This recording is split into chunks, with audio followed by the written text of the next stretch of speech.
নমস্কার বন্ধুরা, education culture YouTube চ্যানেলে তোমাদের প্রত্যেককে স্বাগতম।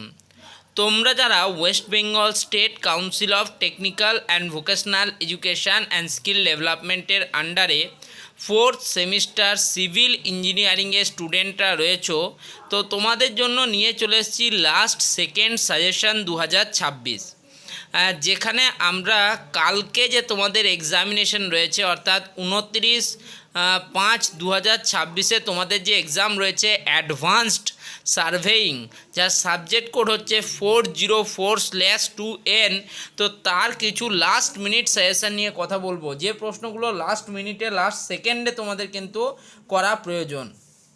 তো দেখো, প্রথম প্রশ্নের তিনটে পার্ট আমরা দেখতে পাচ্ছি। প্রথম পার্ট এতে কি বলছে, ডিফাইন টেকোমিটার বলতে কি বোঝো সেটাকে ডিফাইন করতে বলা হয়েছে। তার সাথেই প্রশ্ন রয়েছে what are the instruments to be used, কী ধরনের ইনস্ট্রুমেন্ট ইউজ করা হয়। পার্ট বি এর প্রশ্নটা দেখো, পার্ট বি কি বলছে, রাইট শর্ট নোট অন ডিজিপিএসের উপর শর্ট নোট তোমাদেরকে লিখতে হবে, এটা হচ্ছে পার্ট বি। পার্ট সিতে দেখো কি বলা হচ্ছে, ইনুমিরেট ভ্যারিয়াস টাইপ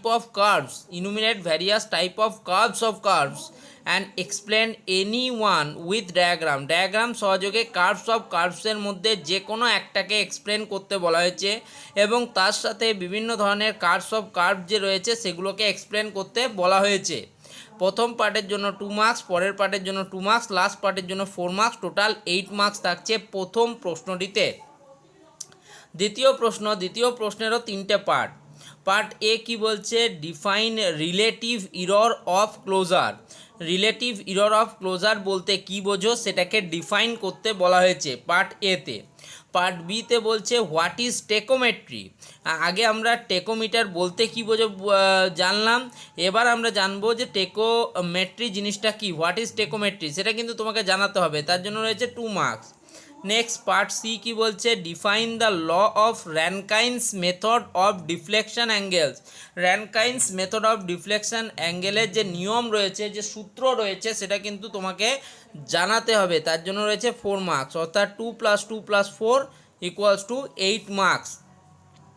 নেক্সট চলে যাব 3 নাম্বার প্রশ্ন দেখো কি থেকে দিয়েছে, describe the process of measuring the horizontal angle by a theodolite.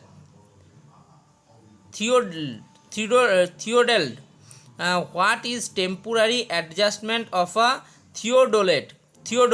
ঠিক আছে, ডেসক্রাইব করতে বলা হচ্ছে measuring the horizontal angle, measure করতে বলা হচ্ছে বাই এ থিওডোলেট, এবং তার সাথেই প্রশ্ন রয়েছে হোয়াট ইজ টেম্পোরারি অ্যাডজাস্টমেন্ট বলতে কি বোঝো একটা থিওডোলেটের, এটার জন্য রয়েছে 5 মার্কস।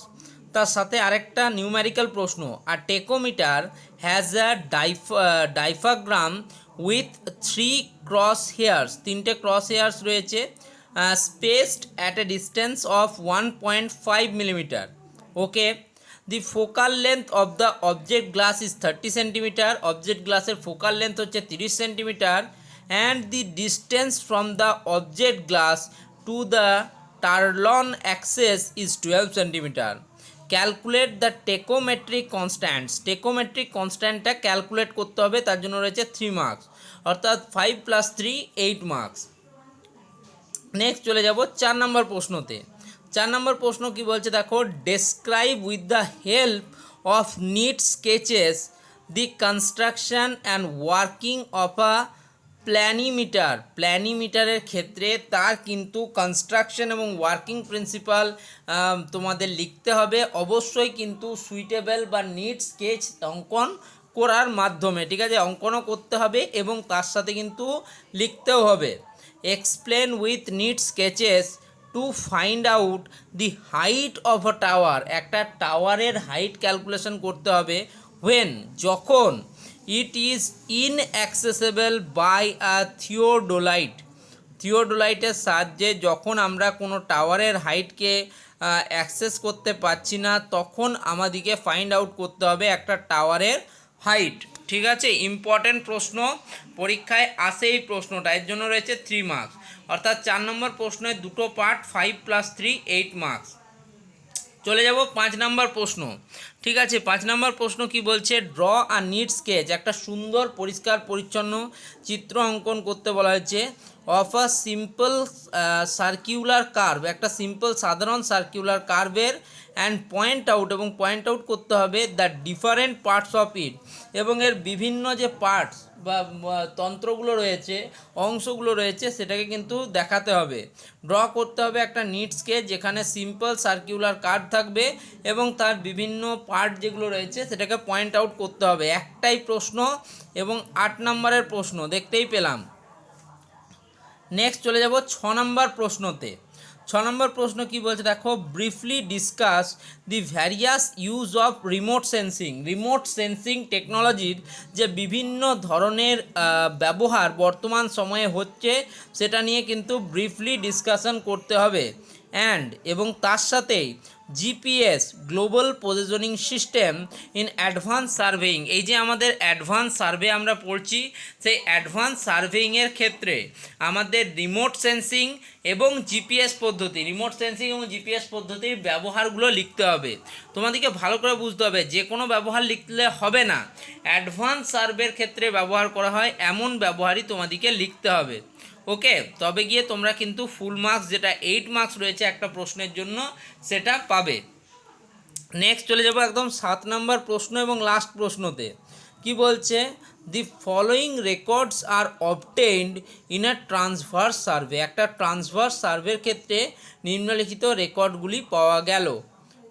যেখানে where is the length and bearing of the last line were not recorded, last লাইনটা তোমরা দেখতে পাচ্ছ, সেই লাস্ট লাইনের লেন্থ মিটার এবং বেয়ারিং এই দুটো কিন্তু আমরা পাইনি। এখানে দেখতে পাচ্ছ 4টে লাইন রয়েছে, A B, B C, C D এবং ডি এ। এবির ক্ষেত্রে লেন্থ আমাদের রয়েছে 75.50 মিটার, বেয়ারিং 30 ডিগ্রি 24 মিনিট, ঠিক আছে 0 সেকেন্ড। নেক্সট হচ্ছে বিসির লেন্থ হচ্ছে 180.50 মিটার, যার বেয়ারিংয়ের তোমার ডিগ্রি হচ্ছে 110 ডিগ্রি 36 মিনিট 0 সেকেন্ড। একইভাবে সিডির দেখতে পাচ্ছ টোটাল লেন্থ হচ্ছে 60.25 এবং বিয়ারিংয়ের অ্যাঙ্গেল হচ্ছে 210 বা 210 ডিগ্রি 30 মিনিট 0 সেকেন্ড। তাহলে ডি এর ক্ষেত্রে আমাদেরকে কিন্তু বার করতে হবে লেন্থ এবং বিয়ারিং। প্রশ্ন কি দিয়েছে, compute the length and bearing of the line DA, DA লাইনটির লেন্থ এবং বিয়ারিং কিন্তু বার করতে দিয়েছে। তো এই ছিল প্রশ্নগুলো দেখতে পেলে প্রত্যেকটা প্রশ্ন কিন্তু ইম্পর্টেন্ট। ঠিক আছে, তাই তোমাদেরকে বলবো এই প্রশ্নগুলো নিজেরাও করো এবং বন্ধুদের মধ্যে এক্ষুনি শেয়ার করে দাও। ধন্যবাদ সকলকে।